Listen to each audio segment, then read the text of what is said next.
Hello, Facebook friends and family. Before I get started, I'd like to thank each and every one of you who participated in the worldwide synchronized prayer on the 19th of July. Thank you from the bottom of my heart, and I sincerely mean that.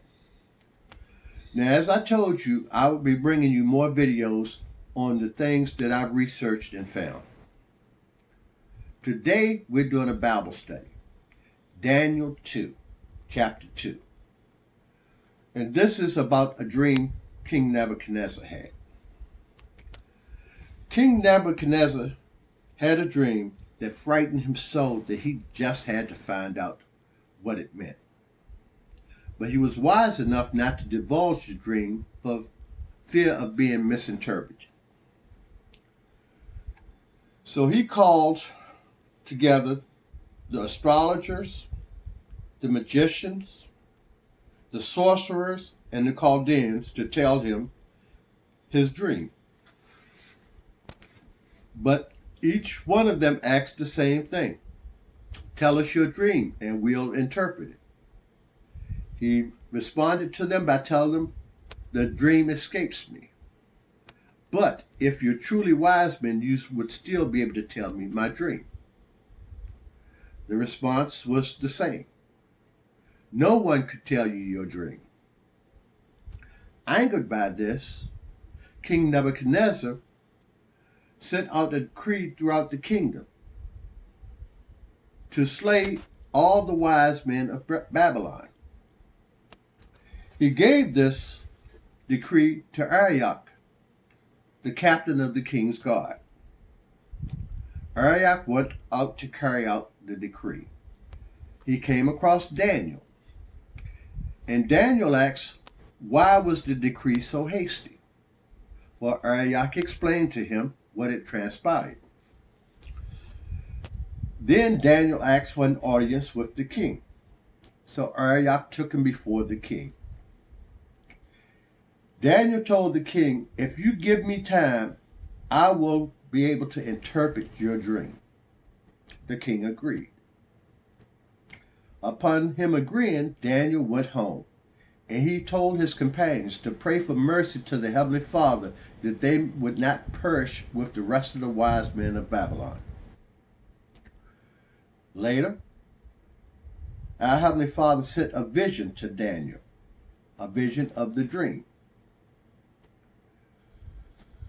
Well, Daniel went back before the king, and before beginning, he asked that the king have mercy and will not slay the wise men of Babylon. The king agreed. Daniel then told the king, no man could interpret this dream, but our Heavenly Father can.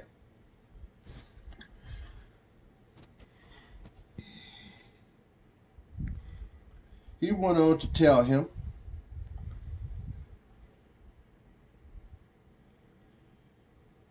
there saw a great image standing before you. The form was terrible, with a head of gold, breast and arms of silver, belly and thighs of brass, legs of iron, and feet of iron and clay.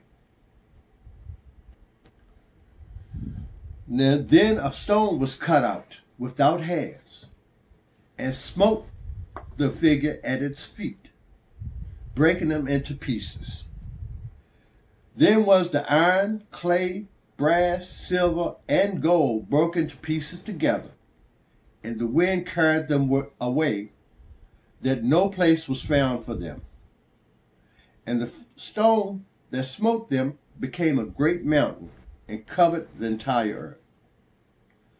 Now let us dissect this dream. These are representative of the most prevalent kingdoms that conquered the Israelites.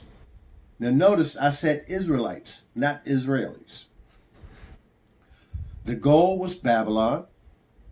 The silver was Persia. The brass was Greece. The iron, Rome. Now let us look at the feet. The feet were clay and iron. Now, if Rome is iron, then that means that Rome had something to do with the feet. Now, mind you, Daniel told King that these were things that were going to happen towards the end. Now, let's look at this timeline. What in this age and time, what Rome kingdom would that represent? Because it represents a kingdom divided. Now, in our timeline, what Rome kingdom do we know of this divided? I hope you all get this one. It's the Roman Catholic Church and all its spin-offs, which includes Protestants, Mormons, Seventh-day Adventists, Baptists, and so on. Now, let's look at the stone. The stone represents our Heavenly Father. Now, if you've been listening to the Bible study, you should have all kinds of questions and might even be alarmed. Now, the stone smote the feet. Why did it attack the feet first? Because this was in the latter times towards the end. That's why it smote the feet. Now, this stone that smote the feet grew to a great mountain and covered the entire earth. This is representative of our Father coming and the world worshiping him. Now, just keep in mind that the kingdoms were blown away and there was no place on earth found for them. So that leaves the question, what is the true religion?